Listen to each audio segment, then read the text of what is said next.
অতঃপর জাহান্নামী বান্দাকে ফেলা হবে।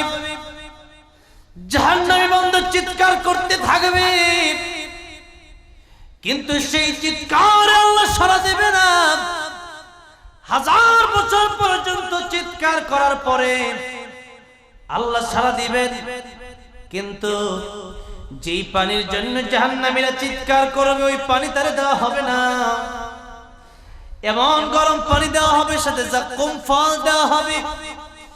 সেই কাঁটাযুক্ত ফল যখন গলার ভিতরে যাবে, সারা শরীর আবার ব্যথায় আক্রান্ত হয়ে যাবে।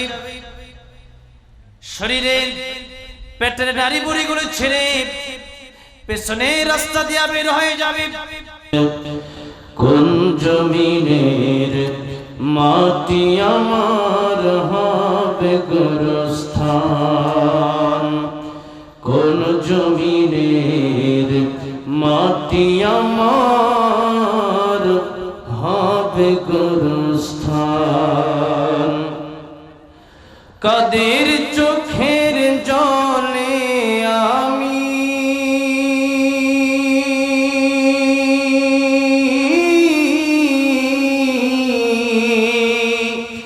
কাদের চোখের জলে আমি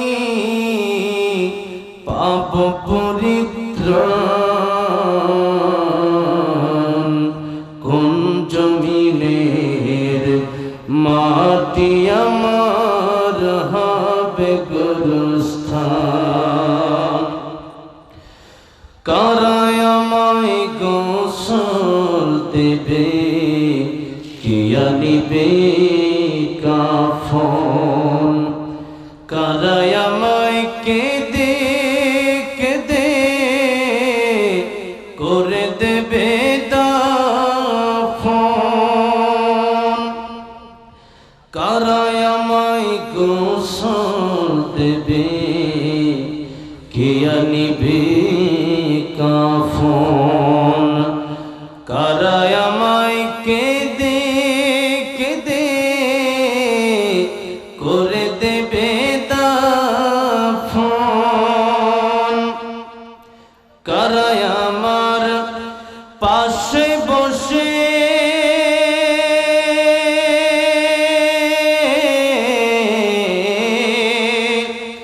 কারায় আমার পাশে বসে পড়িবে কোরআন, কোন জমিনের মাটি আমার হবে গোরস্থান, কোন জমিনের মাটি আমার হবে গোরস্থান। সিরাজগঞ্জ জেলার অন্তর্গত বড় ভৈরব যুব সমাজ কর্তৃক আয়োজিত কবরস্থানের উন্নতি করবে আজকের এই বিশাল তাফসীরুল কোরআন মাহফিলে, যেহেতু কবরস্থানের উদ্যোগে আজকের এই মাহফিল, সেহেতু কবর আমাদের পরকালীন জগৎ। এমন কোন ব্যক্তি নাই যে ব্যক্তি সেই জগতে যাবে না। এখানে যারা বসে আছেন, ঢাকায় যারা আছেন, লন্ডনে যারা আছেন, আমেরিকাতে যারা আছেন, এই পৃথিবীতে এমন কোন ব্যক্তি, এমন কোন মাখলুক, এমন কোন সৃষ্টি নাই যার মরণ হবে না। আমাদের মধ্যে এমন কেউ আছেন যে যার কোনো মরণ নাই? সবারই মরণ আছে, মৃত্যু সবারই আছে, কিন্তু মৃত্যুর জন্য প্রস্তুতি আমরা সবাই নিচ্ছি না। তাহলে কিসের জন্য নিচ্ছি? ওয়ামাল হায়াতুদ দুনিয়া ইল্লা মাতাউল গুরুর। আল্লাহ বলেন দুনিয়া হচ্ছে এটা খেল তামাশার জায়গা, এটা হচ্ছে ধোঁকা। আর আমরা এটাকে খুব সাজাচ্ছি, অথচ পরকালীন যেই জগৎ আছে, যেই জগতে শুরু আছে কিন্তু শেষ নাই, সেই জগৎ নিয়ে আমরা আমাদের কোনো মাথা ব্যথাই নেই, আমাদের কোনো চিন্তাই নেই। এই জন্য প্রত্যেকটা সময় কবর থেকে আমাদেরকে ডাকা হচ্ছে, কিন্তু আমরা সেদিকে না দেখে আমরা শুধু কিভাবে জমি কিনা যায়, কিভাবে বাড়ি করা যায়, কিভাবে উন্নত করা যায় নিজের জীবনকে, সেই চিন্তা করতেছে। অথচ উন্নত হবে দূরের কথা, নিজের জীবনের হায়াত কমে যাচ্ছে, কবরের দিকে আস্তে আস্তে আমাদের পা চলে যাচ্ছে। বয়স যত বেশি হয় তত হায়াত বাড়ে না কমে, হায়াত তত কমে। যদিও আমরা বলি লোকটার বয়স 50 বছর, আসলে লোকটার জীবনে যদি 60 বছর থেকে থাকে তাহলে এই লোকের জীবন থেকে 50টা বছর চলে গেল, এই 50 বছর কি আর জীবনে আসবে? আর জীবনে আসবে না। অথচ পরকালীন যেই জগৎ, সেই জগতের শুরু আছে, শেষ নাই। এই দুনিয়াতে আপনি মনে করেন বাঁচলে 50 বছর বাঁচবেন, 60 বছর বাঁচবেন, 100 বছর বাঁচবেন। আর পরকালীন জগতে জান্নাত অথবা জাহান্নাম, যেখানে আল্লাহ আমাদেরকে আপনি যেখানেই যান না কেন সেখানে কত বছর বাঁচবেন? 100 বছর, 150 বছর, কত, 1000, নাকি অনন্তকাল? অনন্তকাল। সেখানে কোনো মরণ আর হবে না। এই জন্য সূরা মুলুকের 2 নম্বর আয়াতে আল্লাহ বলেন, الذي خلق الموت والحياة ليبلوكم أيكم أحسن عملا وهو العزيز الغفور.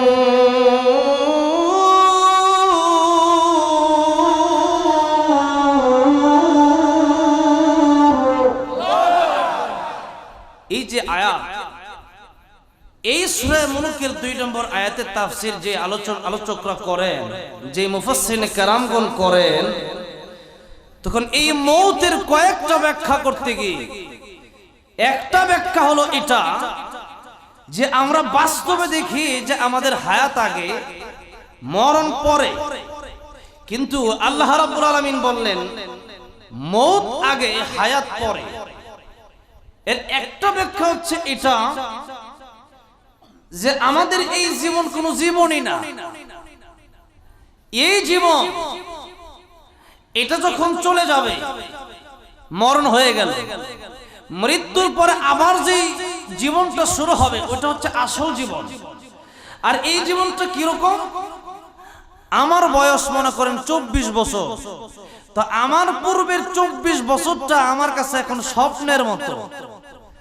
আপনার জীবন থেকে 50 বছর চলে গেছে, এটা এখন আপনার কাছে স্বপ্নের মতো। ঘুমের ভিতরে দেখলেন অনেক কিছু, দেখলেন আপনি সিঙ্গাপুরে গিয়ে একটা 20 তলা বাড়ি কিনছেন, খুব আরাম, চিন্তা করছেন বাহ আর সিরাজগঞ্জে থাকা লাগবে না, আর ধান খেতে গিয়ে ধান লাগানো দরকার নাই, এখন আরামসে শুয়ে থাকবো, দারোয়ান আসবে, জিজ্ঞাসা করবে স্যার কেমন আছেন, আমি বলবো এই বেটা আমার সময় নাই। এই যে সময় নাই বলবো, এই যে দমক দিয়েছেন স্বপ্নে, এই দমকে ঘুম গেছে ভাই, ঠিক কিনা? এই ঘুম থেকে ওঠার পরে এখন দেখলেন আসলে ওটা তো সিঙ্গাপুরের বাড়ি না, ওটা তো আমার খাট, ভাঙ্গা খাট, ঠিক কিনা বলেন? এই হচ্ছে দুনিয়ায় স্বপ্নের মতো। যেদিন 3.5 হাত মাটির ঘরে আপনাকে নিয়ে যাওয়া হবে, সেদিন আপনি সবই টের পাবেন, আপনি চিল্লাবেন, ডাকবেন, কিন্তু কেউ শুনবে না। সেদিন আপনি চিন্তা করবেন এত জমি, এত বিঘা, 5 বিঘা হইছে, আরো 5 বিঘা দরকার ছিল, 10 বিঘা হইছে, আরো 10 বিঘা লাগে, কিন্তু আসলে তো এত কিছু দরকার ছিল না। 3.5 হাত মাটির ঘরে হলেই চলতো, এর বেশি দরকার ছিল না। এই জন্য প্রিয় ভাইয়েরা, মুরব্বী বাবাজিরা, যেই গোরস্থান, যে কবরস্থানের উদ্যোগে আজকের এই মাহফিল, এই কবরস্থান হচ্ছে আমাদের আসল জায়গা। এই জন্য একজন কবি বলেছেন, ইহা হাম সব মুসাফির হ্যায় ওহি আখির ঠিকানা, কোই আগে রওয়ানা হ্যায় কোই पीछे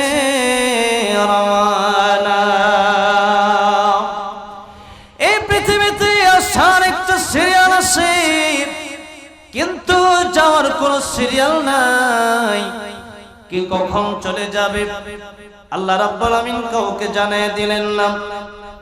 সূরা তাহার একখান আয়াতে কারিমের ভিতরে আল্লাহ রাব্বুল আমিন বলেন, ইন্নাস সাআতা আতিয়াতুন আকাদু উখফিহা, নিশ্চয়ই মানুষের মরণ হবে, নিশ্চয়ই পৃথিবী ধ্বংস হবে, কিন্তু আমি আল্লাহ রাব্বুল আলামিন এটাকে গোপন রেখে দিলাম। আল্লাহর নবী বিশ্ব নবী রাহমাতুল লিল আলামিন বলেন, ও আমার সাহাবীরা, ও আমার উম্মতেরা, আমি নবী, পৃথিবীর শ্রেষ্ঠ নবী, পৃথিবীর সমস্ত মাখলুকের চাইতে আমার দাম সবচাইতে বেশি, কিন্তু আমি নবী এই কথা বলতে পারবো না আমার মরণ কখন হবে। এমনকি আল্লাহর নবী বিশ্ব নবী রাহমাতুল লিল আলামিনের মরণের সময় মালাকুল মউত আজরাইল দরওয়াজার বাইরে থেকে বারবার পারমিশন চাচ্ছিলেন, সালাম দিচ্ছিলেন, আসসালামু আলাইকা ইয়া রাসূলুল্লাহ, আসসালামু আলাইকা ইয়া হাবিবাল্লাহ। নবীজি বলেন, ও ফাতেমা, দরওয়াজার বাইরে কে যেন দাঁড়ায় আছে, দরওয়াজা খোলার জন্য আমার কাছে পারমিশন চাই, দরওয়াজাটা খুলে দাও।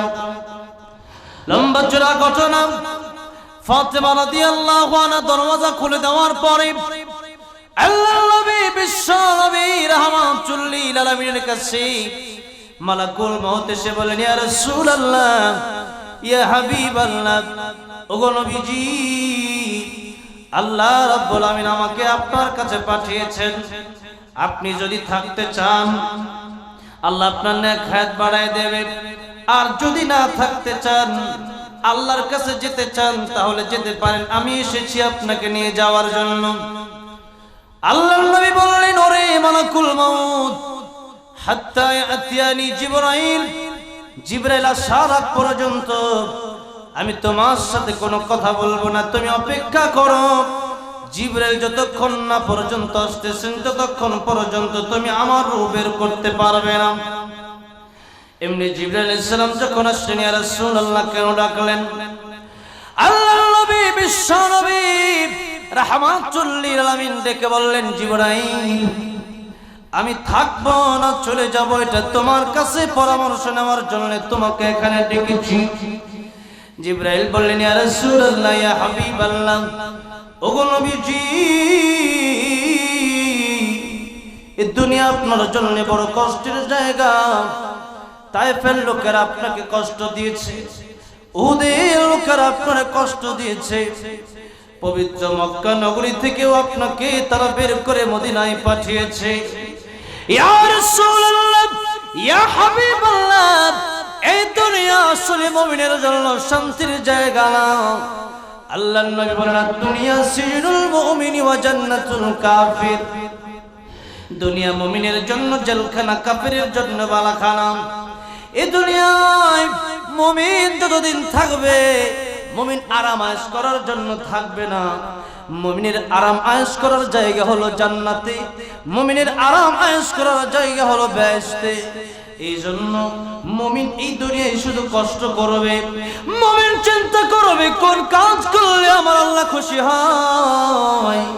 ওই কাজ মুমিন যদি করে যেতে পারে, 60 বছর 70 বছরের জিন্দেগি যে আমার আল্লাহ রাব্বুল আলামিন এই দুনিয়ার চাইতে 10 গুণ বড় একটা জান্নাত আমাকে আপনাকে উপহার হিসেবে দিয়ে দিবেন। এই জন্য এই দুনিয়া মুমিনের জন্য জেলখানা।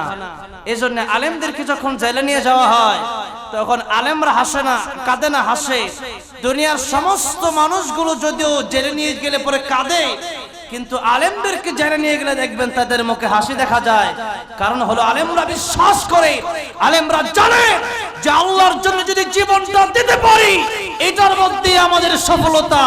মুমিন জানে, ইন্না সালাতি ওয়া নুসুকি ওয়া মাহইয়ায়া ওয়া মামাতি লিল্লাহি রাব্বিল আলামিন, আমার নামাজ, আমার কুরবানি, আমার জীবন, আমার মরণ সব হবে কার জন্য? আল্লাহর জন্য।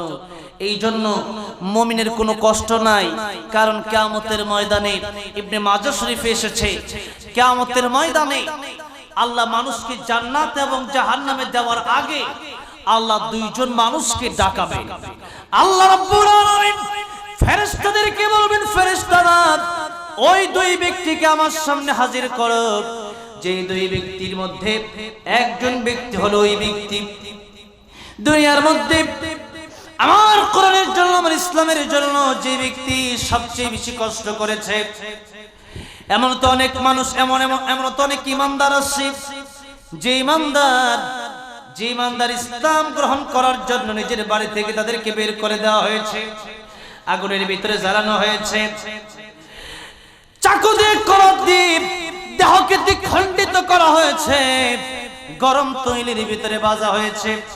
এরকম কষ্ট যারা করেছে, এরকম সবচেয়ে বেশি কষ্ট আল্লাহর যেই বান্দা করেছে ওই ব্যক্তিকে আল্লাহর সামনে হাজির করা হবে। আরেকজন ব্যক্তিকে হাজির করতে বলা হবে। ফেরেশতাদেরকে বলা হবে, ফেরেশতারা তোমরা দেখো ওই ব্যক্তি, যে ব্যক্তিটাকে আমি ধন সম্পদ সব দিয়েছিলাম, বাড়ি নারী গাড়ি সম্পত্তি সব দেওয়ার পরেও আমি আল্লাহর অস্বীকার করেছে, ওই ব্যক্তিকে আজকে আমি আল্লাহর সামনে হাজির করব। ওই ব্যক্তিকে আল্লাহ রাব্বুল আমিনের সামনে হাজির করা হলে পরে আল্লাহ রাব্বুল আমিন ওই ইমানদার ব্যক্তিটাকে একটু সময়ের জন্য জান্নাত দিবেন, আর ওই কাফিরকে একটু সময়ের জন্য জাহান্নামে দিয়ে দিবেন। দুজনকে আবার বের করা হবে। আল্লাহ রাব্বুল আমিন জিজ্ঞাসা করবেন, এই ইমানদার অবিশ্বাসী, তোমাকে আমি জান্নাতে আজকে একটু সময়ের জন্য দিলাম, বলো তো দুঃখ কষ্ট কারে বলে? এমন সময় ইমানদার ডাক দিয়ে বলবে, আয় আল্লাহ তাআলা, দুঃখ কারে বলে, কষ্ট কারে বলে? আমার জীবনে আমি কোনোদিন তার টেরও পাই নাই। জোরে জোরে বলেন সুবহানাল্লাহ। আর যে কাফেরকে দুনিয়াতে নারী বাড়ি গাড়ি সম্পত্তি সব দেওয়া হয়েছিল, কিন্তু আল্লাহরে বিশ্বাস করে নাই, আল্লাহরে মানে নাই, ওই ব্যক্তির যখন একটু সময়ের জন্য জাহান্নামের ভিতরে দেওয়া হবে, আবার যখন জাহান্নামের ভিতর থেকে তারে বের করা হবে, লোকটা ডেকে বলবে, আল্লাহ তাআলা, আমার জীবনে শান্তি কারে বলে, আমার জীবনে সুখ কারে বলে? আমার জীবনে আমি কোনোদিন টেরও পাই নাই। এই জন্য দুনিয়ার জীবন একভাবে না একভাবেই চলে যাবে, কিন্তু পরকালীন জীবন আমাদের আসল। যে কথা বলতেছিলাম, আল্লাহর নবী, বিশ্ব নবী রাহমাতুল লিল আলামিন, তিনি জিজ্ঞেস করলেন, জীবনে আমি যাব কি যাব না? জিবরিল বলেন, ইয়া রাসূলুল্লাহ, এই দুনিয়া তো মুমিনের জন্য কষ্টের জায়গা, জেলখানা। এই দুনিয়াতে মুমিনের মন চায় সারা রাত ঘুমাতে, কিন্তু ফজরের সময় যখন মুয়াজ্জিন ডাক দিয়ে দিল, হাইয়া আলাস সালাত, হাইয়া আলাল ফালাহ, তখন সে আর ঘুমায় থাকতে পারে না। দুনিয়ার সব মানুষ ঘুমায় গেলেও মুমিন ঘুমাতে পারে না, ইমানদার ঘুমাতে পারে না, কিন্তু অন্যান্য সমস্ত মানুষ ঘুমায় যেতে পারে। ইয়া রাসূলুল্লাহ, মুমিন যা ইচ্ছা দুনিয়াতে তা করতে পারে না, কাফেররা যা ইচ্ছা তা করতে পারে। ইয়া রাসূলুল্লাহ, এই দুনিয়াতে আপনিও মন মতো চলতে পারেন নাই, বরং আল্লাহ তাআলা আপনাকে যেভাবে হুকুম দিয়েছেন সেভাবেই চলেছেন। সুতরাং ইয়া রাসূলুল্লাহ, দুনিয়ার কষ্টের জায়গা ত্যাগ করে আল্লাহর সাথে দেখা করবেন, এটাই তো আপনার জন্য সবচেয়ে প্লাস পয়েন্ট, সবচেয়ে ভালো কথা, সবচেয়ে উত্তম কথা। আল্লাহর নবী, বিশ্ব নবী রাহমাতুল লিল আলামিন দাদা করে চোখের পানিগুলো ছেড়ে ছেড়ে কাঁদতেছেন। ইয়া রাসূলুল্লাহ, ইয়া হাবিবাল্লাহ, আপনি কেন কাঁদেন? আপনার কান্নার কারণটা আমারে বলবেন। আপনি কি ফাতেমার জন্য কাঁদেন, না আয়েশার জন্য কাঁদেন, না হাসান হুসাইনের জন্য কাঁদেন? আল্লাহর নবী বললেন, ওরে জিবরাইল, আমি ফাতেমার জন্য কাঁদি না, আমি আয়েশার জন্য কাঁদি না, আমি হাসান হুসাইনের জন্য কাঁদি না, আমি কান্দি আমার গুনাহগার উম্মতের জন্য। জোরে জোরে বলেন সুবহানাল্লাহ।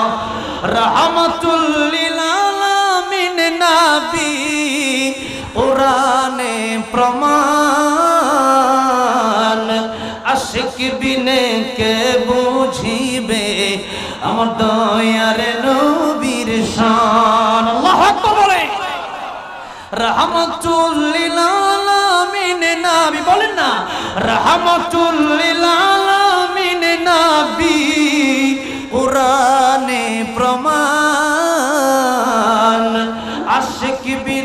কে বুঝিবে আমার দয়ার নবীর শান। নবী আমার মদিনারি বুলবুল, আমার আল্লাহ ভালোবেসে নামটি দিলেন হাবিবে রাসূল। ওই নবীকে ভুল বুঝিলে, ওই নবীকে ভুল বুঝিলে থাকবে না ঈমান। আশিক বিনে কে বুঝিবে আমার দয়ার নবীর শান। রাহমাতুল লিল আলামিন নবী কুরআনে প্রমাণ। আশিক বিনে কে বুঝিবে আমার দয়ার নবীর শান। উম্মত বিনে কে বুঝিবে আমার দয়ার নবীর শান। আমার ভাইরা, আমার মুরব্বি ওজরা, যে আল্লাহর নবী বিশ্ব নবী রাহমাতুল লিল আলামিন, তামাম পৃথিবীর প্রত্যেক কারোর সাথে তুলনা হয় না। আল্লাহর পরে যার সম্মান, সেই নবী বলতেছেন, ও আমার সাহাবীরা, ও আমার উম্মতেরা, রে শোনো, ভালো করে শোনো। নামাজের পরে ডান দিকে সালাম ফিরাইয়া বাম দিকে সালাম ফিরাতে পারবো, সেই গ্যারান্টি আমি তোমাদেরকে দিতে পারবো না। যেই নবীর কাছে মালাকুল মউত আসলে অনুমতি লাগে, যে নবীর জন্য মালাকুল মউত আজরাইল ঘরের সামনে দাঁড়ায় থাকে, সেই নবী যদি কথা বলে, আমি নামাজ শেষ করে ডান দিকে সালাম ফিরায়া বাম দিকে সালাম ফিরাতে পারবো, এই গ্যারান্টি আমি নবী দিতে পারবো না। বলেন তো, আমি আর আপনি কি আমার আপনার মৃত্যুর গ্যারান্টি দিতে পারবো নাকি? আমার আপনার জীবনের গ্যারান্টি দিতে পারবো নাকি? এই জন্য কার মরণ কোথায় হবে, কার মরণ কোন জায়গায় হবে, কার মরণ কখন হবে, এটা আমাদের কারো জানা নাই। জোরে বলেন ঠিক না বেঠিক? ইদা জাআ আজালুহুম লা ইস্তাখিরুনা সাআতান ওয়া লা ইস্তাকদিমুন। আল্লাহ তাআলা বললেন, কার মরণ কখন হবে এটা পৃথিবীর কোনো মানুষ জানে না। এমনকি আল্লাহর নবী বিশ্ব নবী রাহমাতুল লিল আলামিন তিনিও বললেন, নামাজের পরে ডান দিকে সালাম ফিরায়া বাম দিকে সালাম ফিরাতে পারবো, এই গ্যারান্টি আমার নাই। এই জন্য আল্লাহর নবী বিশ্ব নবী রাহমাতুল লিল আলামিন বলেন, মরণের চিন্তা, মরণের প্রস্তুতি সব সময় নিয়ে রাখো, কারণ মালাকুল মউত আজরাইল কখন তোমাদের সামনে চলে আসবে তোমাদের কারো জানা নাই। এই জন্যই মালাকুল মউত আজরাইল যদি সামনে চলে আসে, আর ওই সময় যদি আপনি বলেন, আমি এই মুহূর্তেই ভালো হয়ে যাব, আর একটু হায়াত আমার বাড়ায় দেওয়া হোক, না না, মালাকুল মউত আজরাইল কিন্তু আপনার হায়াত বাড়ায় দিতে পারবে না। এই জন্য সর্বক্ষণিক মৃত্যুর জন্য যেন মানুষ প্রস্তুতি নিয়ে থাকে। এই জন্য আল্লাহ মৃত্যুর কথা কোনো মানুষকে জানালেন না। আর মৃত্যুর কথা যদি কোনো মানুষকে জানায় দেওয়া হয়, তাহলে দুনিয়ার নিয়ম শৃঙ্খলা ঠিক থাকবে না। এটা হচ্ছে 1 নম্বর। 2 নম্বরে মানুষের আমলের প্রতি গুরুত্ব কমে যাবে। এই 2 কারণে আল্লাহ মরণের কথা মানুষকে জানালেন না। 1 নম্বর, মনে করেন মৌতের কথা, মরণের কথা আল্লাহ যদি জানায় দিতেন যে আগামী 2025 সালে জানুয়ারি মাসের 25 তারিখে আপনার মৃত্যু হবে, তখন আপনি চিন্তা করতেন, আমার আল্লাহ তো রহমান, আমার আল্লাহ তো রহিম, আমার আল্লাহ তো গফফার। আল্লাহ বলেছেন, মৃত্যুর 1 মিনিট আগেও যদি কেউ তওবা করে, সারা জীবনের সমস্ত গুনাহ আল্লাহ মাফ করে দিয়ে তাকে আমার আল্লাহ রহমতের কোলে উঠায় নেবে। সুবহানাল্লাহ। এই জন্য ওই মানুষটা যদি জানে যে আগামী 2025 সালে জানুয়ারি মাসে আমার মরণ হবে, তাহলে এই ব্যক্তি কি করবে? এই ব্যক্তি 2024 সালের ডিসেম্বর পর্যন্ত যত গুনাহ আছে সব করবে। ঠিক কিনা বলেন? চুরি, ডাকাতি, রাহাজানি সব করবে। এরপরে 2025 সালে জানুয়ারি মাসে 25 তারিখে তার মরণ হবে, সে জানে। এই জন্য 2025 সালে 1 তারিখে গাট্টি বস্তা নিয়ে একবার দাওয়াতে তাবলীগের জন্য একবার মসজিদের ভিতরে চলে যাবে। সেরকম ঠিক না ঠিক না, আল্লাহ তো ভালো করে জানে। এখন বলেন কিয়ামতের ময়দানে এই যে মিজানের পাল্লা ওজন দেওয়া হবে কি হবে না? হবে। এখন মিজানের পাল্লা যখন ওজন দেওয়া হবে তখন দেখা যাবে 24 সাল পর্যন্ত খালি গুনাহ আর গুনাহ, আর 25 সালের মাত্র 24 দিন শুধু দাওয়াতে তাবলীগের কাজ করছেন বিপদ হইরে। তাইলে এখন আপনি যে 1 মাস ইবাদত করলেন বা 1 মাসের কিছু কম আর সারা জীবন গুনাহ করলেন, তখন নেক আমলের পাল্লা ভারী হবে না বদ আমলের পাল্লা ভারী হবে? কিয়ামতের ময়দানে যদি আপনার নেক আমলের পাল্লা উকুনের ডিম অনেক বড়, নবীজি বলছেন উকুনের ডিম পরিমাণ যদি নেক আমলের পাল্লা ভারী হয়ে যায়, তাহলে আল্লাহ আপনাকে সাথে সাথে বিনা হিসেবে জান্নাত দিয়ে দিবেন। আর যদি উকুনের ডিম পরিমাণ বদ আমলের পাল্লা ভারী হয়ে যায়, তাহলে জাহান্নামে যাওয়া লাগবে। এখন সেদিন মানুষ আফসোস করবে, আর একবার যদি সুবহানাল্লাহ বেশি বলতে পারতাম। গাড়িতে বসেছিলাম, বাড়িতে বসেছিলাম, বসে তো কোনো কাজ ছিল না, ফেসবুক ইউটিউব নিয়ে ব্যস্ত ছিলাম, তাহলে একবার যদি এতক্ষণে যদি বসে সুবহানাল্লাহ সুবহানাল্লাহ সুবহানাল্লাহ জপতাম, তাহলেও সেই ব্যক্তি আল্লাহ তাআলা আজকে উকুনের ডিম তো একেবারে ছোট, কিন্তু সুবহানাল্লাহ বললে সারা দুনিয়াতে যা কিছু আছে এবং তার চেয়ে বেশি সওয়াব আল্লাহ দান করেন। তাহলে নেক আমলের পাল্লাটা কত ভারী হতো, তাহলে তো আজকে জান্নাতে যাওয়া সহজ হয়ে যেত। এই জন্য সেদিন মানুষ আফসোস করবে। এখন সারা জীবন করলেন গুনাহ আর নেকি করার জন্য 1 মাস তাবলীগে ঢুকলেন, তাহলে দেখা যাবে বদ আমলের পাল্লা কিয়ামতের ময়দানে ভারী হয়ে যাবে। তো এই জন্য আল্লাহ পাক জানালেন না যে কোনো সময় মরণ হয়ে যেতে পারে, সুতরাং যে কোনো সময় মরণের জন্য প্রস্তুতি নিয়ে রাখো। আর আরেকটা কারণ হলো, যদি আপনাকে জানায় দেওয়া হয় 2025 সালে আপনার মরণ হবে, তখন সিরাজগঞ্জ রোড দিয়া মেইন রোডে যে গাড়ি চলে, ট্রাক বাস, আপনি মেইন রোডে গিয়ে দাঁড়ায় থাকবেন, বাস ওলা হরেন দিতে দিতে ক্লান্ত হয়ে যাবে, আপনি কইবেন যে আমি সরবো না। বাস ওলা যদি গ্লাসের বাইরে জিগায় এই মিয়া সরেন না কেন, আপনি বলবেন আমি এখানে আছি, আমার উপরে যাও, কারণ আমার তো এখন মরণ হবে না। যদি আমার মরণই না হয় তাহলে আমার উপরে গিয়ে লেগেই তো হয়। কিন্তু এখন যখন হরেন একটা দিছে, একবারে 1 লাফ দিয়া দান খেতে নামছে। কেন? যে সাক্কাত তলে পড়লে শেষ, ঠিক না বলেন? এই জন্য দুনিয়াতে তখন র‍্যাব বলেন, আর্মি বলেন, বিডিআর বলেন, কেউ তখন দুনিয়ার নিয়ম শৃঙ্খলা ঠিক রাখতে পারবে না। কারণ এই মানুষের 2025 সাল আগে মরণই হবে না, এখন 2024 সাল। এখন সে যত গুনাহ আছে, যত বদ কাজ আছে সব করবে। পুলিশ যদি তারে গুলি ধরে একবার মাইর দিয়ে, হ্যাঁ গুলি আমার মাথা মাইরা দাও, আমি তো মরবো না, গুলি মারলেও মরবো, কারণ আমার আল্লাহ জানাই দিচ্ছে আমার মরণ 2025 সালে হবে। যেরকম ঠিক কিনা? এই জন্য দুনিয়ার নিয়ম শৃঙ্খলা ঠিক থাকবে না, মানুষের মরণের খবর জানায় দিলে। এই জন্য যে কোনো সময় মরণ হয়ে যেতে পারে। মনে করেন সিরাজগঞ্জ রেল স্টেশন আছে না নাই? আছে। এখন কেউ সিরাজগঞ্জ রেল স্টেশনে গেল, সে যাবে ঢাকা, তো মনে করেন রাত 12টায় ট্রেন আসবে, এখন রাত 11:30 বাজে। তা আপনি রেল কোচিং এর মাস্টারকে জিজ্ঞেস করলেন, মাস্টার সাহেব রেলগাড়ি আসবে কয়টায়? মাস্টার সাহেব বলবে কয়টায়, তার কোনো খবর টবর নাই।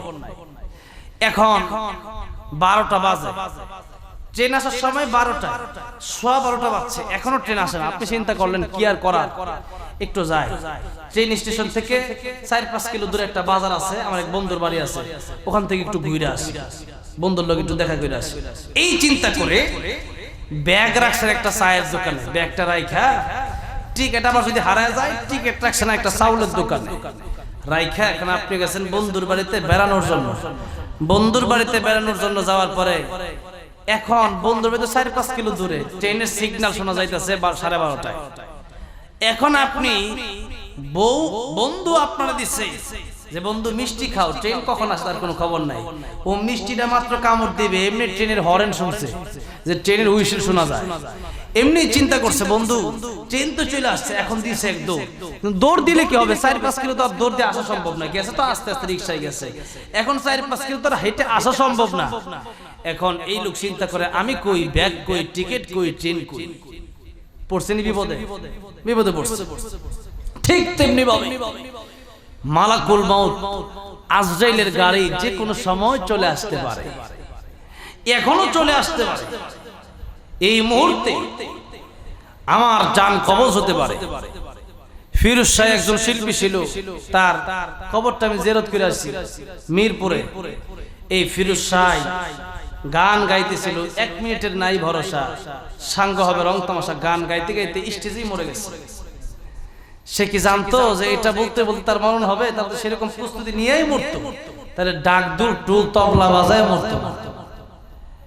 এই জন্য যে কোনো সময় মালাকুল মাউতের গাড়ি আজরাইল চলে আসতে পারে। এই জন্য আমাদের 24টা ঘন্টা মৃত্যুর প্রস্তুতি নিয়ে রাখতে হবে।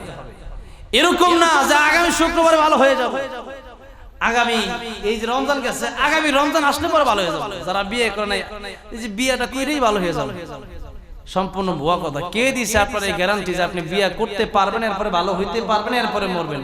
এই গ্যারান্টি আপনার দিছে কেউ? সুতরাং ভালো হতে হলে আগামী ফজরের সময় থেকেও না, ভালো যদি হতে হয় এই মুহূর্তে এখানে বসে থেকে এখনই তওবা করতে হবে।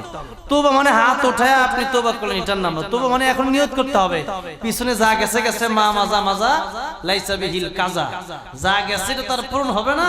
তবে আল্লাহ তওবা করলে যত গুনাহ আছে ওগুলো উল্টা নেক দিয়া পরিবর্তন কইরা, যেখানে গুনাহ লেখা ছিল ওখানে আল্লাহ উল্টা নেক লেখা দিবে। কোন সুবহানাল্লাহ। তো যা গেছে সেটা তোর ফেরত আসবে। অনেক মানুষ চিন্তা করছে সারা জীবন গুনাহ করছে, এখনই চালার ওলি হইতে। তো এই কথা বললে হবে না। সারা জীবন গুনাহ আমি আর আপনি কি করব?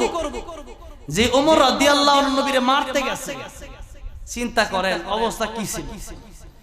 সেই ওমর রাদিয়াল্লাহু আনহু নবী বলেন, আমার পরে যদি কেউ নবী হইতো তাহলে ওমর রাদিয়াল্লাহু আনহু নবী হয়ে যেত। আল্লাহু আকবার। অসংখ্য অগণিত জায়গায় ওমর রাদিয়াল্লাহু আনহুর কথায়, ওমর রাদিয়াল্লাহু আনহুর মতের উপরে আমার আল্লাহ নিজে কোরআন শরীফের আয়াত নাযিল করে দিয়েছেন। অথচ সেই ওমর রাদিয়াল্লাহু আনহু 100 উটের লোভে আল্লাহ নবীকে হত্যা করতে গিয়েছিল। সেই ওমর রাদিয়াল্লাহু আনহুর দাম আল্লাহ কত বাড়ায় দিলেন। এই জন্য আগে যা করেছেন সেই চিন্তা করে লাভ নাই, এখন সামনে কি করবেন সেই চিন্তা করেন। কত বড় বড় ডাকাত আল্লাহর ওলি হয়ে গেছে। বিশর হাফি রাহমাতুল্লাহ আলাইহি একদিন কোরআন শরীফের বিসমিল্লাহির রহমানির রহিম, এই বিসমিল্লাহির রহমানির রহিম পড়ে আছে। চিন্তা করলো আরবি লেখা, কি লেখা এখনো বুঝে নাই, আরবি লেখা। এতটুকু সম্মান করতে গিয়ে রাস্তা থেকে উঠায় নিছে। মাকে বললো, মা এটা কি? মা বললো, এই বিসমিল্লাহির রহমানির রহিম এখানে তোমার আল্লাহর 3টা নাম লেখা আছে। বিশর হাফি মদ পান করে, মদের আড্ডায় প্রতি রাতে ব্যস্ত থাকে। বিশর হাফি বললেন, মা আল্লাহর নাম এত দামি, এটা কি করা যায়? আতর লাগায়, খুশবু লাগায়, এটার উপরে উঠায়, এটার সম্মান করতেছে। স্বপ্ন দেখে কে যেন ডাক দিছে, বিশর হাফি তুমি আমার নামকে মর্যাদা দিয়ে উপরে উঠাইছো, এতদিন মদ পান করতে পারো, তোমার এই বিসমিল্লাহির রহমানির রহিমকে সম্মান দেওয়ার কারণেই আমি আল্লাহ তোমারে আমার বন্ধু হিসাবে গ্রহণ করে নিলাম। সারা জীবন মদ পান করে একদিন যদি বিসমিল্লাহির রহমানির রহিম একটা লাইনকে সম্মান দেওয়ার কারণে, আল্লাহর 3টা নামকে সম্মান দেওয়ার কারণে আল্লাহ যদি তারে ওলি বানাইতে পারে, তাহলে আমি আর আপনি কি তওবা করলে আমারে আপনারে আমার আল্লাহ ওলি বানাতে পারে না? পারে। ফুজাইল ইবনে আয়াস রাহমাতুল্লাহি আলাইহি ওই এলাকার প্রসিদ্ধ ডাকাত, কিন্তু অথচ আমি রাহমাতুল্লাহি আলাইহি বললাম, এই ফুজাইল ইবনে আয়াস রাহমাতুল্লাহি আলাইহি সারা জীবন ডাকাতি করছে। লম্বা চড়া ঘটনাকে একটা বলতে গেলে ঘন্টাকে ঘন্টা লাগবে, সংক্ষিপ্ত করে বলতেছি। এত বড় আল্লাহর ওলি হয়েছেন, রাস্তা দিয়ে যাচ্ছেন, কোরআন শরীফের তেলাওয়াত ভেসে আসছে, কে যেন তেলাওয়াত করতেছে ওই আয়াত, আলাম ইয়ানি লিল্লাযীনা আমানু আও তাখশা কুলুবুহুম আও তাখশা কুলুবুহুম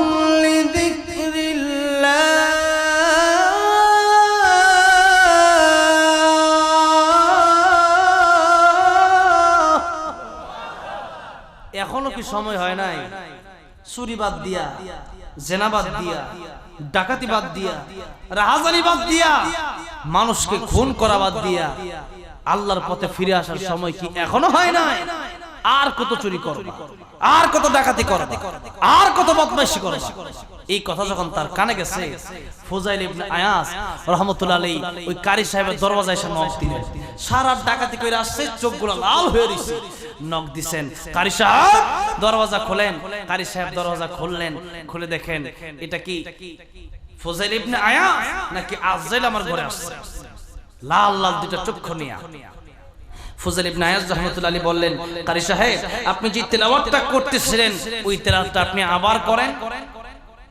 কারি সাহেব ভাবলো ওই তেলাওয়াত করলে না জানি আমার চাকু দিয়ে ফাঁদ দেয়। কিন্তু ফুজাইল ইবনে আয়াস রাহমাতুল্লাহ আলাইহি বলেন, কারি সাহেব আপনি ভয় পায়েন না, আপনি যে আয়াতটা পড়েছেন আপনি আবার পড়েন। কারি সাহেব আবার তেলাওয়াত শুরু করলো, আলাম ইয়ানি লিল্লাযীনা আমানু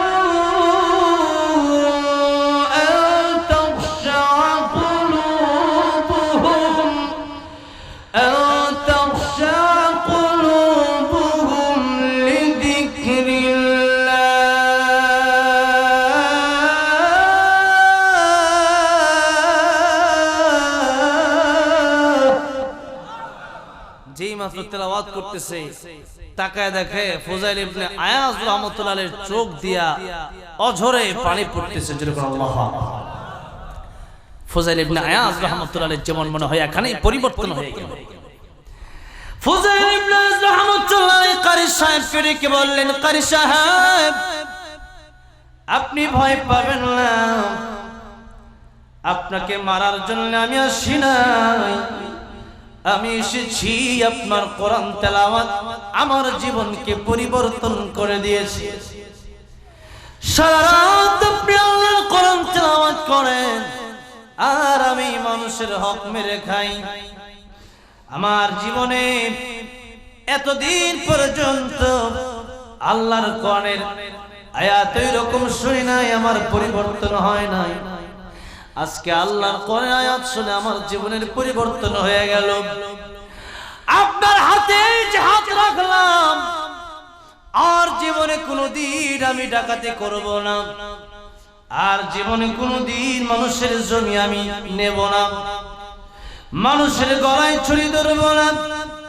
এই যে আপনার হাতে হাত রাখলাম, এই যে তওবা করলাম, আর জীবনে আল্লাহর হুকুমের অমান্য আমি করব না, এমন তওবা করলেন। কোরআন শরীফের একটা আয়াত শুনে ওই ফুজাইল ইবনে আয়াস রাহমাতুল্লাহ আলাইহি যিনি ছিলেন বিশ্ববিখ্যাত ডাকাত, তিনি আল্লাহর কোরআনের একটা আয়াত শুনে বিশ্ববিখ্যাত আল্লাহর ওলি হিসাবে আল্লাহর কাছে তিনি গ্রহণযোগ্যতা পেয়ে গেলেন। একটা আয়াত শুনে এক রাতের কারণে জীবনের বেশিরভাগ সময় নষ্ট করার পরেও সে ব্যক্তি আল্লাহর ওলি হয়েছে। এমনকি আল্লাহর নবীর কাছে এসেছে, মৃত লাশের সাথে জিনা করে ফেলেছে। নবীজি বললেন, তুমি আল্লাহর কাছে তওবা করো, আল্লাহ তোমাকে মাফ করে দিবেন। জোরে করো সুবহানাল্লাহ। যদি আল্লাহ পাক ওই লোকগুলাকে মাফ করতে পারে, 100 খুন করার পরে যদি আল্লাহ মানুষকে মাফ করতে পারে, বলেন আমাকে আর আপনাকে আল্লাহ মাফ করতে পারে কি পারে না? কিন্তু এখন যদি এমন হয় যে সারা জীবন গুনাহ করছি, এখন আর নামাজ পড়ে লাভ কি, জাহান্নামে তো যাব, তো ঈমানদার তো আমি একদিন না একদিন তো জান্নাতে যাব। এই চিন্তা আজকে আমাদের ঈমানদার মুমিন মুসলমানদের অন্তরে অন্তরে একটা কথা যে জান্নাতে তো একদিন যাবই, একটু গুনাহ করে নেই তাতে কি হয়েছে, নাউযু বিল্লাহি মিন যালিক। একটা মুমিন হয়ে এই কথা আপনি চিন্তা করেন কিভাবে যে আপনি জাহান্নামে জ্বলবেন এরপরে জান্নাতে যাবেন, অথচ একটা সেকেন্ড জাহান্নামে জ্বলার মতো ক্ষমতা পৃথিবীর কোনো মানুষের নাই।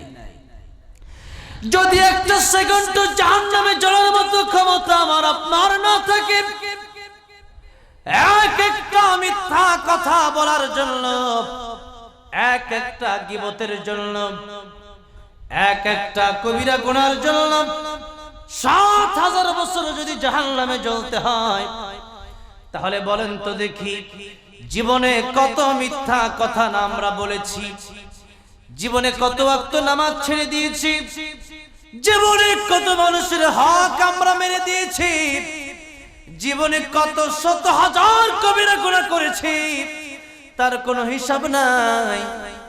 অথচ আমরা বলি জাহান্নামে জ্বলে একদিন না একদিন জান্নাতে যাব। লা ইয়ামুতু ফিহা ওয়া লা ইয়াহইয়া, না বাঁচবে না মরবে। মক্কা থেকে মদিনা শত শত মাইল, প্রায় 400 মাইল, এত বড় এক সিনা থেকে আরেক সিনা পর্যন্ত আল্লাহ রাব্বুল আমিন লম্বা বানায় দিবেন 70 গজ পর্যন্ত। আবার নরেওয়াতে আসছে 42 গজ পর্যন্ত এক একজনের চামড়া আল্লাহ মোটা বানাবেন। অতঃপর জাহান্নামী বান্দাকে ফেলা হবে, জাহান্নামী বান্দা চিৎকার করতে থাকবে, কিন্তু সেই চিৎকার আল্লাহ সাড়া দেবে না। 1000 বছর পর্যন্ত চিৎকার করার পরে আল্লাহ সাড়া দিবেন, কিন্তু যেই পানির জন্য জাহান্নামীরা চিৎকার করবে ওই পানি তারে দেওয়া হবে না। এমন গরম পানি দেওয়া হবে, সাথে যাকুম ফল দেওয়া হবে। সেই কাঁটাযুক্ত ফল যখন গলার ভিতরে যাবে, সারা শরীর আবার ব্যথায় আক্রান্ত হয়ে যাবে।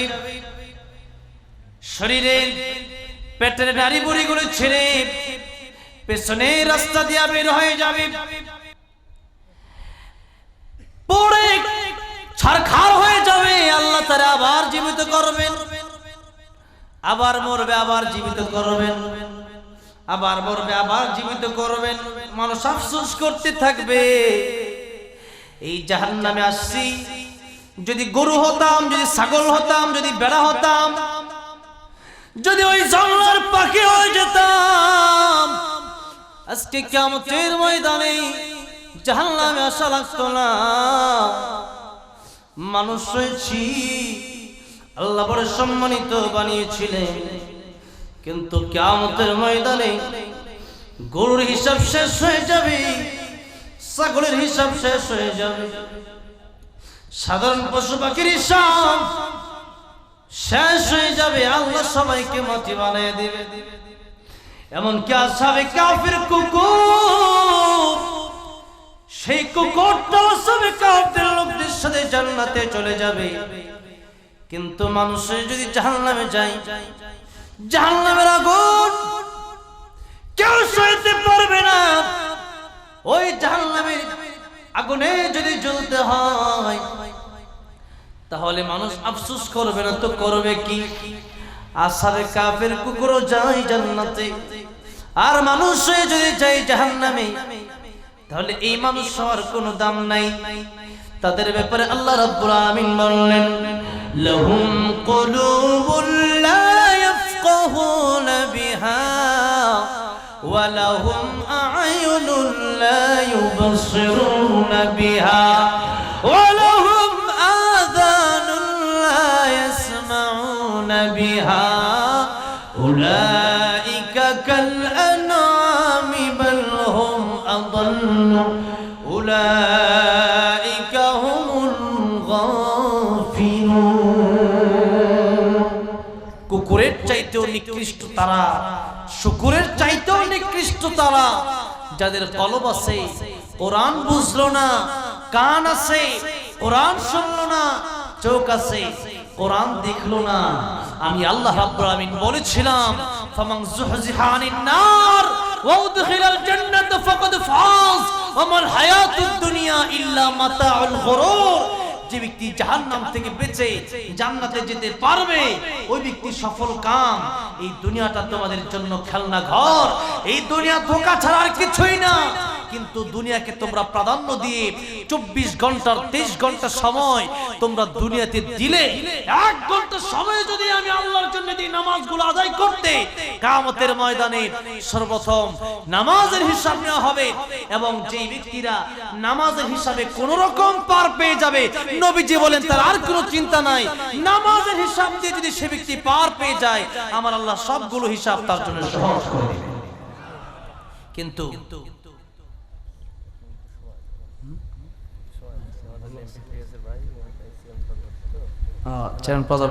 আমাদের আজকে সম্মানিত অতিথি সাহেব, ওনারা তো আলহামদুলিল্লাহ অত্যন্ত ভালো মনের মানুষ। আমি দেখেছি, আমি কয়েকদিন আগে প্রোগ্রামে গেছিলাম খুলনা থেকে, এমপি সাহেব আসলেন প্রায় 1 ঘন্টা কথা বললেন, দেখেন। আর ওনারা তো আলহামদুলিল্লাহ 1-2 মিনিটে শেষ করে দিচ্ছেন। তার মানে ওনারা মানুষের মন মানসিকতা বোঝেন, আলহামদুলিল্লাহ বলেন। আর অল্প সময় একটু তাকবীর দেন তো, লিল্লাহি তাকবীর, লিল্লাহি তাকবীর, আল কোরআনের আলো, লিল্লাহি তাকবীর। আলহামদুলিল্লাহ। আপনি একটু বসে যান, যারা দাঁড়িয়ে আছেন একটু বসে যান। অনেকে দোয়া চাইছেন, সবার জন্য আমরা দোয়া করব। এই কবরস্থান, এই গোরস্থান, আচ্ছা আবার আজানও শুনতে চাইছে, আমি তাও শোনাবো, শুনবেন? আমার যুবক ভাইরা আলহামদুলিল্লাহ এই সিরাজগঞ্জের মাটিতে হ্যাঁ গজলটাও গাবো ইনশাআল্লাহ। একটু সময় দিতে হবে, এখনো 12টা বাজেনি, তার আগেই আপনারা তাড়াহুড়ো করলে হবে না, ইনশাআল্লাহ সবই বলবো।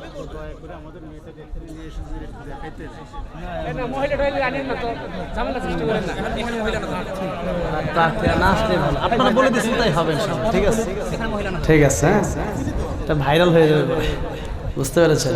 থাক আমার ভাইরা, আমার মুরব্বি বাবাজিরা, তাহলে আমাদের এই জীবন শেষ হয়ে যাবে এবং কবরস্থানে আমাদের যেতে হবে। কবরের ঘর যাদের ভালো হয়ে যাবে, রাসূল সাল্লাল্লাহু আলাইহি সাল্লাম বলেন কবর হচ্ছে মানুষের প্রথম ঘাঁটি। কবরের ঘাঁটি যাদের সুন্দর হয়ে যাবে, যাদের কবরের প্রশ্নের জবাব ঠিকভাবে যারা দিতে পারবে, তাদের পরকালীন সমস্ত ঘাঁটি, হাসরের ঘাঁটি, পুলসিরাতের ঘাঁটি, সমস্ত ঘাঁটিগুলো সহজ হয়ে যাবে। কবর যাদের জন্য খারাপ হয়ে যাবে, তাদের সমস্ত ঘাঁটিগুলো খারাপ হয়ে যাবে। এই জন্য কবর, এই কবরের চিন্তা আমরা সর্বক্ষণই করব, যে আমরা যা কিছুই করি না কেন এই কবরের চিন্তা আমাদের করা লাগবে। বিশেষ করে আজকে ওইরকম কথা আমি বলবো না, তবে একটা কথা বলে দিতে চাই। সে কথাটা হলো দৈনিক কমপক্ষে 100 বার মরণের কথা আমরা চিন্তা করব।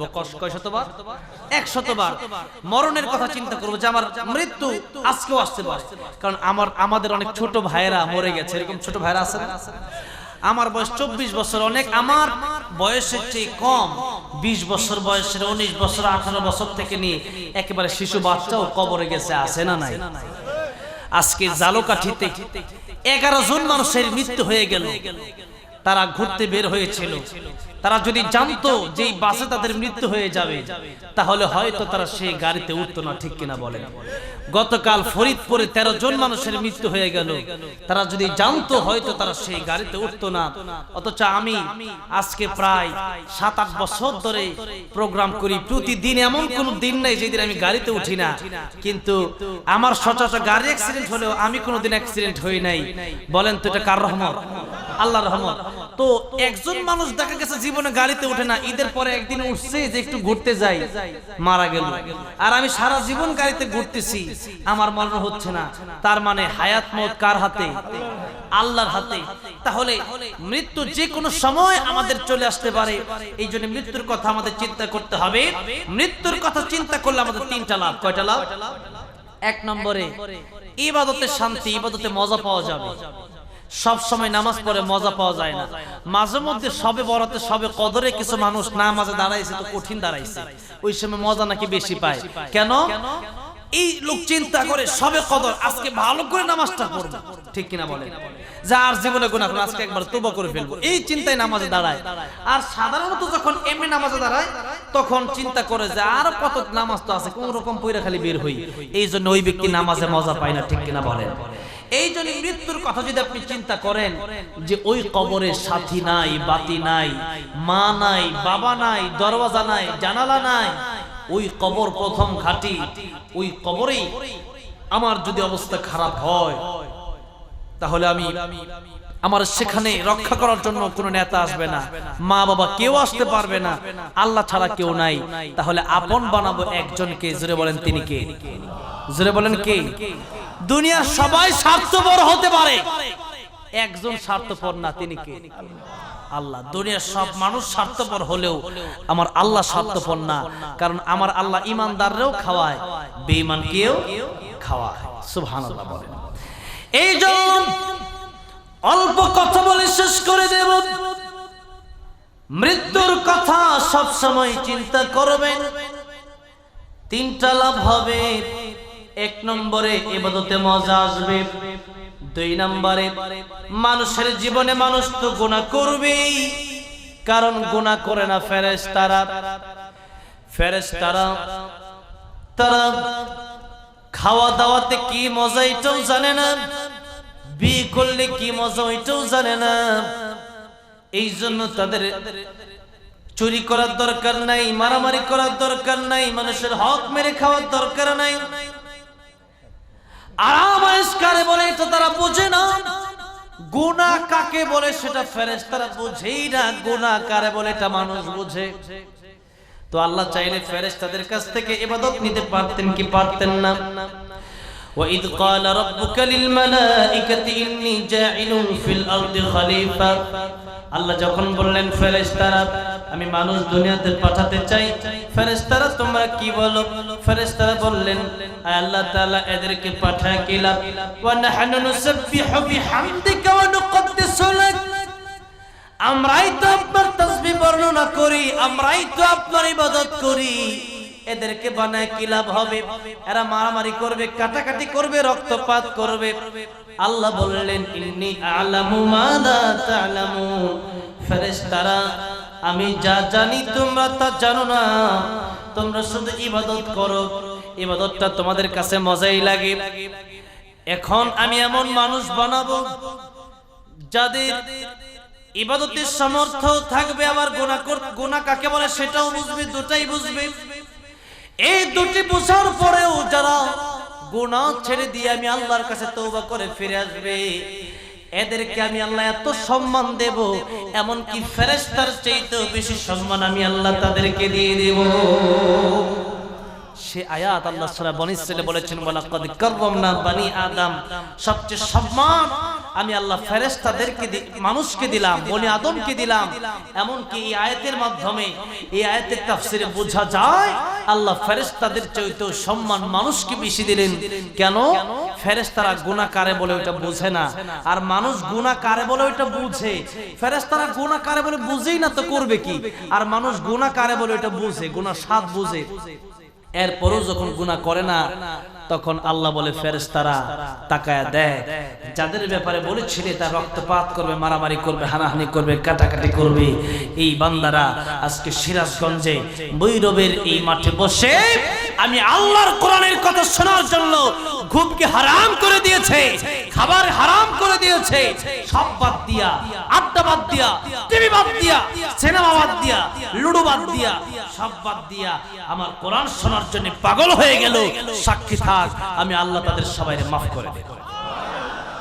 আমার ভাইরা, আমার মুরব্বী বাবাজিরা, এই জন্য মানুষ গুনাহ করবে, কিন্তু গুনাহ করার পরে মানুষ যদি বুঝে যে আমি যা গুনাহ করছি আমার আল্লাহ তো রহমান, আমার আল্লাহ রহিম, আমার আল্লাহ গফফার, আমার আল্লাহ বলেছেন লা তাকনাতু মির রাহমাতিল্লাহ, আমার রহমত থেকে তুমি নিরাশ হয়ে যাও না, আমি আল্লাহর কাছে ক্ষমা চাই। আল্লাহ বলেন ও বান্দারে, তোর চোখের পানি নাকের ডগায় আসার আগে আগে আমি আল্লাহ তোর জিন্দেগীর গুনাহগুলো মাফ করে দেব। সুতরাং মৃত্যুর কথা আমাদের চিন্তা করতে হবে, এবং মৃত্যুর কথা চিন্তা করে যা করেছি সামনের জীবনে গুনার কাজ করব না। রাজি আছি না নাই? কারা কারা যদি হাত তুলে দেখাই তো লিল্লাহি তাকবীর, লিল্লাহি তাকবীর। হাত নামান, আল্লাহ প্রত্যেকটা হাত তুমি কবুল করো, জোরে বলেন আমিন। আরেকটা কাজ হলো মৃত্যুর কথা চিন্তা করলে পরে মানুষ অল্পে তুষ্ট থাকতে পারে। কি থাকতে পারে? অল্পে তুষ্ট। রাসূল সাল্লাল্লাহু আলাইহি সাল্লামের আদর্শ হচ্ছে এটা যে মানুষ অল্পে যেন তুষ্ট থাকে। আর যারা অল্পে তুষ্ট থাকবে না, যাদের লোভ হবে, এদেরকে সারা জীবন একটা দুনিয়া নয়, দুইটা দুনিয়া নয়, রাসূল সাল্লাল্লাহু আলাইহি ওয়াসাল্লাম বলেন এরকম অসংখ্য দুনিয়া দিলেও এদের মন ভরবে না যতদিন পর্যন্ত তারা 3.5 হাত মাটির ঘরে না যাবে। এই জন্যে মৃত্যুর কথা চিন্তা করে আজকের মাহফিলে আমরা আল্লাহর কাছে তওবা করব, আল্লাহ যেন আমাদের জিন্দেগির গুনাহগুলি মাফ করে দেয়। এই কবরস্থানে যারা শুয়ে আছে আল্লাহ যেন প্রত্যেকের কবরগুলোকে জান্নাতের বাগান বানায় দেয়। জুড়ে বলেন আমিন। তার আগে আগে শুধু দোয়া করলেই চলবে না, আমাদের কিছু সহযোগিতাও করার প্রয়োজন আছে না নাই?